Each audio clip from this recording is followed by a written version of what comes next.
अहम खबर आपको देंगे। बलूचिस्तान में सैलाब मुतासरीन की बहाली पर रकम खर्च न किए जाने का इंकशाफ हुआ है। आपको बताएं कि 22 करोड़ डॉलर में से सिर्फ 2 करोड़ 20 लाख डॉलर खर्च हो सके हैं। हुकूमत बलूचिस्तान प्रोजेक्ट पर अमल दरामद करने में नाकाम हो गई है। बात करेंगे, उमर हयात खान हमें ज्वाइन कर रहे हैं। उमर, बाकी 20 करोड़ कहाँ गए?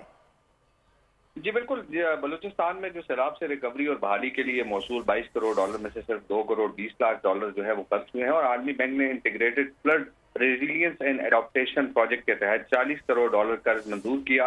21 करोड़ 30 लाख डॉलर की पहली किस्त इस्तेमाल होने के बाद 18 करोड़ 17 लाख डॉलर की दूसरी किस्त मिलेगी और वजारत खजाना के पास फंड्स मौजूद, लेकिन हुकूमत बलूचिस्तान प्रोजेक्ट पर अमल दरामद कराने में नाकाम नजर आ रही है। चीन ने बलूचिस्तान में चाइना ग्रेनाइट हाउसिंग कंस्ट्रक्शन के लिए 20 करोड़ डॉलर की ग्रांट जो है वो मंजूर की है और इसके साथ साथ चाइना ग्रांट हाउसिंग कंस्ट्रक्शन के लिए 20 करोड़ डॉलर की ग्रांट से बलूचिस्तान में तकरीबन 35,000 घर जो है वो बनाए जाएंगे और चीन ने पायलट प्रोजेक्ट के तौर पर 60 लाख डॉलर की रकम अदा की, जिससे तकरीबन 8,000 से ज्यादा घरों की तामीर की जाना थी। चीन की जानिब से फराहम की गई ग्रांट की किस्त बलूचिस्तान में पायलट प्रोजेक्ट के लिए मुकम्मल इस्तेमाल नहीं हो सकी। आलमी बैंक ने बलूचिस्तान के लिए 10 crore dollar water security and productivity improvement project के लिए मंजूर किए और वफाकी हुकूमत ने हुकूमत बलूचिस्तान को प्रोजेक्ट्स पर तेजी से अमल दरामद के लिए बेहतर सिस्टम कायम करने की तजवीज दी है। बलूचिस्तान प्रोजेक्ट्स पर तेजी से अमल दरामद के लिए बेहतर सिस्टम कायम नहीं करता तब तक फंड्स का इजरा जो है वो नहीं हो सकेगा और बलूचिस्तान को मिलने वाले आलमी बैंक के कर्जों पर विफाक की गारंटी है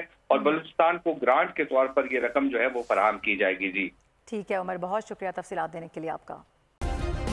सब्सक्राइब करें और बेल दबाएं ताकि कोई खबर रह न जाए।